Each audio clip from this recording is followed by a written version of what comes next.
स्वागत है आप सभी का। आपके साथ मैं हूं पुनीत और सुर्खियों के बाद अब बात तो कुछ और बड़ी खबरों की कर लें तो प्रदेश में लॉकडाउन का आज दूसरा दिन है, लिहाजा पुलिस बड़ी चौकस नजर आई और ऐसे में ड्रोन से भी निगरानी की गई। वहीं सुशांत सिंह के गम में एक छात्रा ने दुर्ग में सुसाइड कर लिया। इधर कुछ देर की बारिश में बिलासपुर शहर जलमग्न हो गया, कई घरों में पानी दाखिल हो गया तो दंतेवाड़ा में नक्सलियों ने अपने ही 2 साथियों की हत्या कर दी। और इस बीच कोरोना का अपडेट आपको बता दें, बड़ी खबर यही कि राजधानी में फिर से कोरोना ब्लास्ट जैसी स्थिति, क्योंकि अब तक राजधानी में जो मरीजों की संख्या सामने आई वो हैरान कर देने वाले 123 मरीज मिले हैं। राजधानी रायपुर में संक्रमितों का आंकड़ा बढ़ता हुआ रायपुर में 1500 के पार कर गया है। शदानी दरबार भाटा गांव में कोरोना बम फूटा है और यहां से बड़ी संख्या में मरीज सामने आए।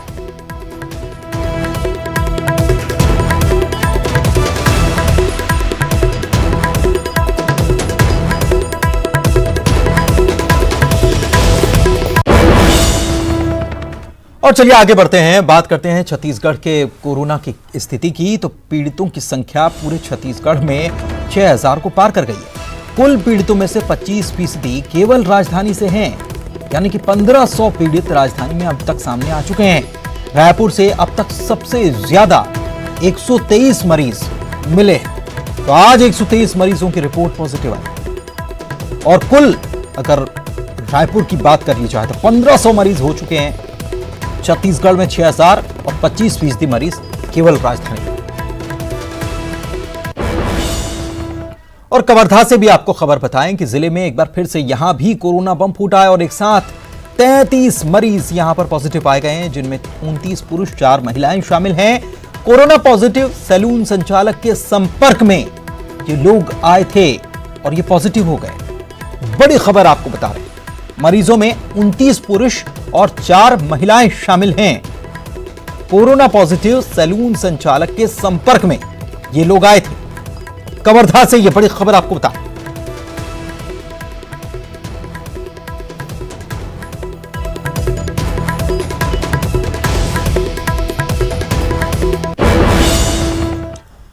लॉकडाउन की बात कर लेते हैं। लगातार मामले बढ़ रहे थे, इस लिहाज से सरकार को लॉकडाउन लगाना पड़ा और प्रदेश में लॉकडाउन का आज दूसरा दिन रहा।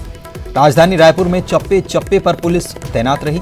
नियमों का उल्लंघन करने पर मामला भी दर्ज किया जा रहा है। हालांकि पुलिस चेकिंग में लोग दिलचस्प बहाने भी बनाते हुए नजर आए। लोग दवाइयां जेब में रखकर पुलिस को चकमा देने की कोशिश भी करते नजर आए।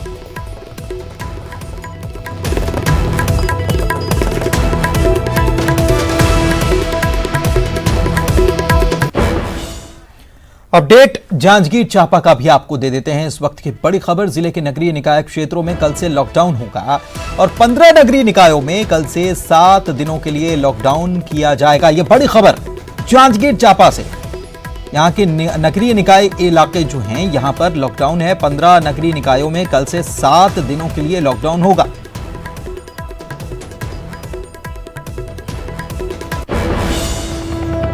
इसके अलावा राजधानी रायपुर में जिन इलाकों में ज्यादा कोरोना पॉजिटिव पाए गए हैं, उन इलाकों में पुलिस ड्रोन कैमरे की मदद से निगरानी कर रही है। आज भाटागांव कंटेनमेंट जोन और मंगल बाजार कंटेनमेंट जोन क्षेत्र में ड्रोन कैमरे से पुलिस ने नजर रखी।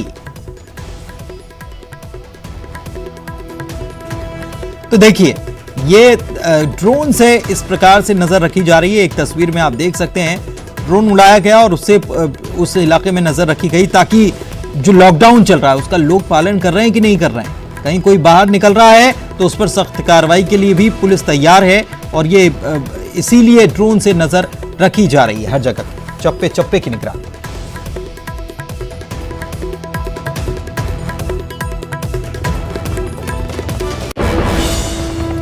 लॉकडाउन के दौरान पुलिस ने दूसरे दिन भी फ्लैग मार्च निकाला। कोतवाली सीएसपी के नेतृत्व में पुलिस ने शहर के कई इलाकों में गश्त की और लोगों को घरों से बाहर न निकलने की समझाइश दी। बावजूद इसके लोग घरों से किसी न किसी बहाने से निकल रहे हैं। हालांकि पुलिस ने बिना काम बाहर निकलने वालों के खिलाफ कार्रवाई करना भी शुरू कर दिया है।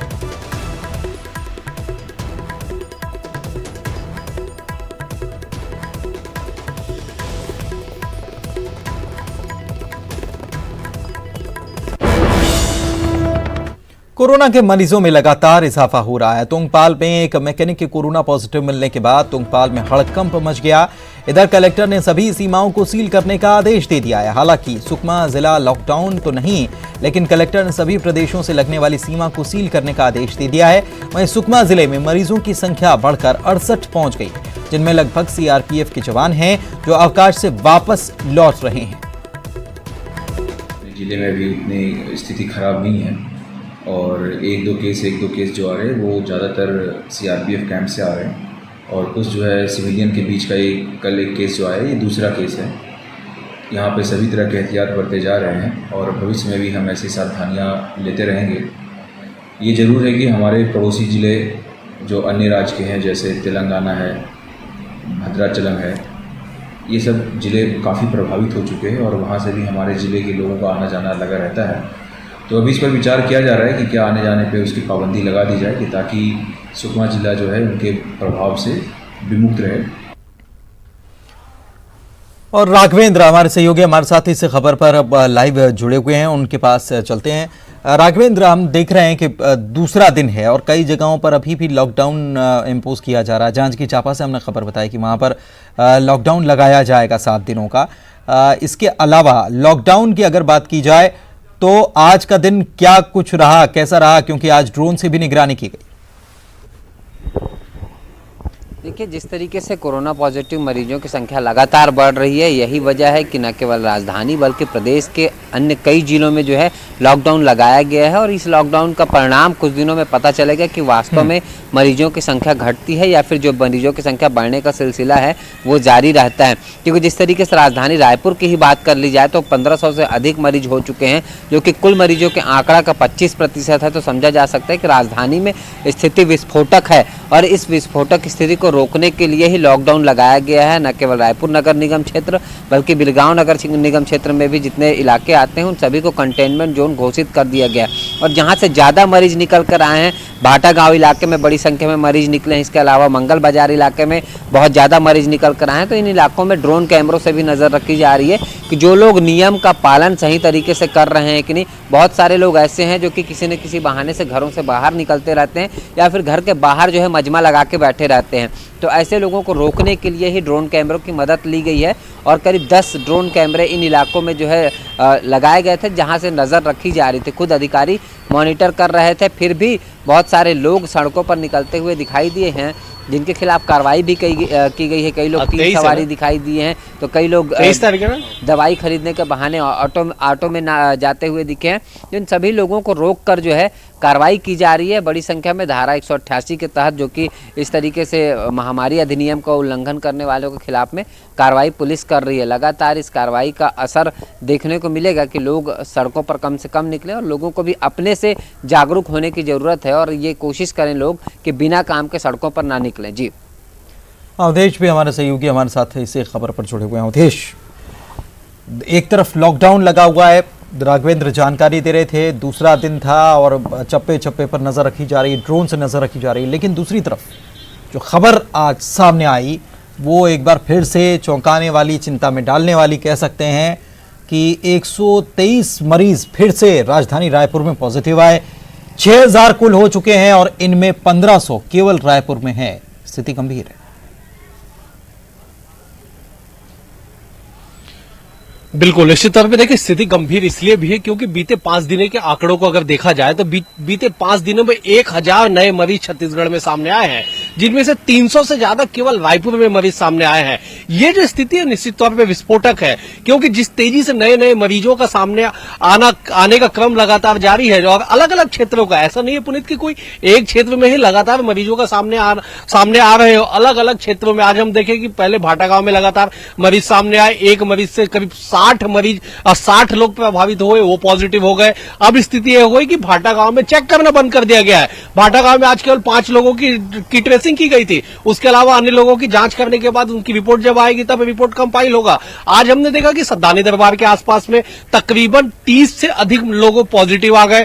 कैंप के लोग लगातार पॉजिटिव आ रहे, अलग अलग क्षेत्रों से रोज जो पॉजिटिवों की संख्या है वो निकल के सामने आ रही है। तो ऐसे में अब जिम्मेदारों के सामने एक बड़ी चुनौती आन पड़ी है कि आखिरकार कैसे इस क्रम को तोड़ा जाए, और न केवल क्रम को तोड़ा जाए बल्कि इसका उपचार किया जाए। क्योंकि अब बेडों की उपलब्धता पे एक बड़ा सवाल उठने लगा है कि राजधानी रायपुर में अब एम्स ने भर्ती लेने से मना कर दिया है। अम्बेडकर अस्पताल में 400 के करीब मरीज भर्ती है। वहां की कैपेसिटी, कुल कैपेसिटी 500 है। 20% आपको आईसीएमआर के गाइडलाइन के तहत आपको रिजर्व रखना है। तो वहां पे कमोबेश पूरे जो बेड है वो फुल हो चुके हैं। माना कोविड सेंटर की स्थिति वही बनी हुई है। ईएसआईसी का हॉस्पिटल जो भनपुरी में चालू किया गया था वहां भी लगातार मरीजों का जाना का सिलसिला जारी है। तो ऐसे में अगर आने वाले समय में 1 हफ्ते 10 दिन के भीतर अगर इस पे लगाम नहीं लगा पुनीत, तो लोगों का उपचार, मरीजों का उपचार कहां पे होगा, एक बड़ी समस्या जिम्मेदारों के सामने आ पड़ी है कि आखिरकार इनका उपचार किया कहां जाएगा। हालांकि इस मामले में लेकर स्वास्थ्य मंत्री टीएस सिंहदेव ने कहा है कि अन्य जिलों में भी, अन्य अस्पतालों में भी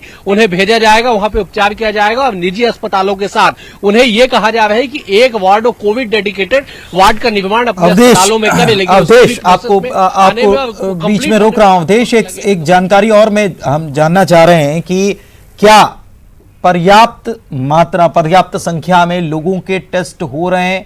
लोग टेस्ट करवाना चाह रहे हैं तो उनके टेस्ट हो जा रहे हैं? क्या ऐसी स्थिति है अभी छत्तीसगढ़ में?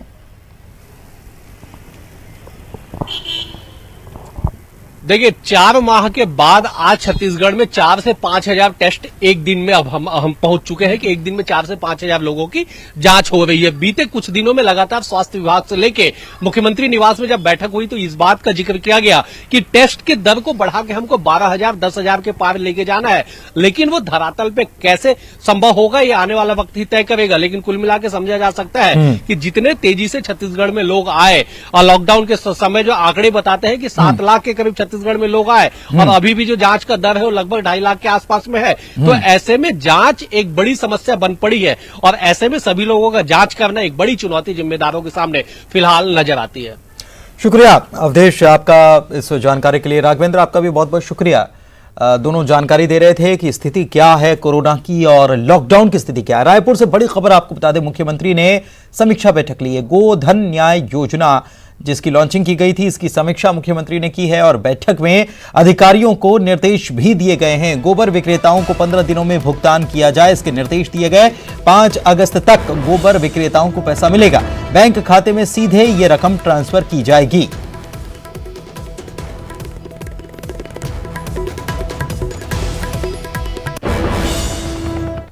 इधर बीजेपी से राज्यसभा सांसद सरोज पांडे ने मुख्यमंत्री को बुधवार को राखी भेजी थी।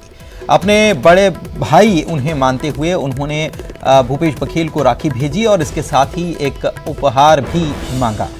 दरअसल उन्होंने इसके साथ पत्र भेजा था, और पत्र जो भेजा उन्होंने तो इसे ट्विटर पर भी उन्होंने डाला और लिखा कि आपने जो वादा किया था शराबबंदी का, वो वादा पूरा करें, क्योंकि रक्षाबंधन पर बहन को भाई एक तोहफा ज़रूर देते हैं, उपहार ज़रूर देते हैं। तो उपहार में आपसे प्रदेश की बहनें भी यही मांग करती हैं कि पूर्ण शराबबंदी की जाए। मुख्यमंत्री भूपेश बघेल ने सरोज पांडे के ट्वीट का जवाब दिया, पत्र का भी जवाब दिया और ट्वीट का भी जवाब दिया। उन्होंने लिखा है कि बहन सरोज पांडे जी, आज आपका भाई भूपेश आपसे वादा कर रहा है कि छत्तीसगढ़ में पूर्ण शराबबंदी होकर रहेगी। हम सब इसकी तैयारी में लगे हैं। इसके साथ ही आपका आभार इसीलिए है कि आपने आज फिर से प्रदेश के सामने ला दिया कि आपके भाई डॉक्टर रमन सिंह ने 15 साल तक आपके वादे को तोड़ा, आपकी बात को नहीं माना।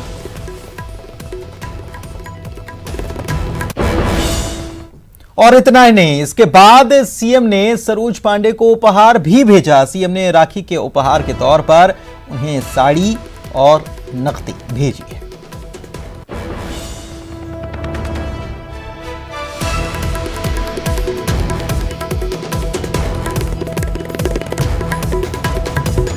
पत्र भी साथ में भेजा और साड़ी भी भेजी। रक्षाबंधन त्योहार पर जो राखी भेजी गई सरोज पांडे की तरफ से, तो उपहार में भाई की तरफ से साड़ी भेजी गई और नकद राशि भेजी गई।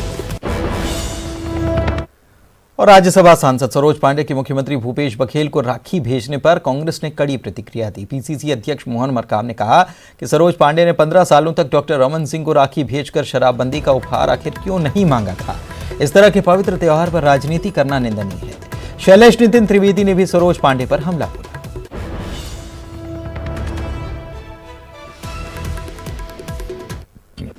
देखिए, भारतीय जनता पार्टी 15 साल तक सरकार में रही। सरकार में रहने के बाद जो वादे किए थे वो वादे तो पूरा नहीं किए। आज राखी का नाम लेके जिस ढंग से राखी का दुरुपयोग कर रही है, जो पवित्र त्योहार है, भाई बहन का पवित्र बंधन है, उसको भी मतलब दूषित करने का प्रयास कर रही है। इसकी हम निंदा करते हैं। सरोज पांडे जी को तो सबसे पहले डॉक्टर रमन सिंह जी को राखी भेज देना चाहिए था। उनको अभी याद आया, आदरणीय मुख्यमंत्री जी को राखी भेजे हैं। जो आदरणीय मुख्यमंत्री जी ऐसे हैं वो धीरे धीरे अपना वायदा पूरा करते जा रहे हैं। निश्चित तौर पर हमें विश्वास है कि शराबबंदी भी छत्तीसगढ़ में होगा। मुख्यमंत्री जी को राखी भेजी है, ये उनका व्यक्तिगत मामला है। वो उस चीज को कहाँ तक मानते हैं, मैं तो कहूंगी कि मानना चाहिए। राजनीति में राखी का इस्तेमाल कितना उचित मानती है? इस तरीके के पवित्र रिश्ते का इस्तेमाल उन्होंने देखिए, इसमें मैं कुछ नहीं कहूंगी। ये उन्होंने भेजी है, ये उनका व्यक्तिगत मामला है। बहन सरोज पांडे ने भाई भूपेश बघेल को राखी भेजी है, बहुत अच्छी बात है। भूपेश बघेल जी ऐसे भाई हैं जो अपनी बहनों की हमेशा उनका खोज खबर रखते हैं, बहनों का ध्यान रखते हैं। लेकिन सरोज पांडे जी ने 15 साल अपने भाई रमन सिंह को राखी क्यों नहीं भेजी, रमन सिंह से कुछ क्यों नहीं मांगा? मुख्यमंत्री भूपेश बघेल पर पूरा विश्वास है, प्रदेश के लोगों को मुख्यमंत्री भूपेश बघेल पर पूरा विश्वास है। सरोज पांडे का भी विश्वास मुख्यमंत्री जी पूरा करेंगे। वक्त एक ब्रेक का हो चला है, जल्द लौटेंगे।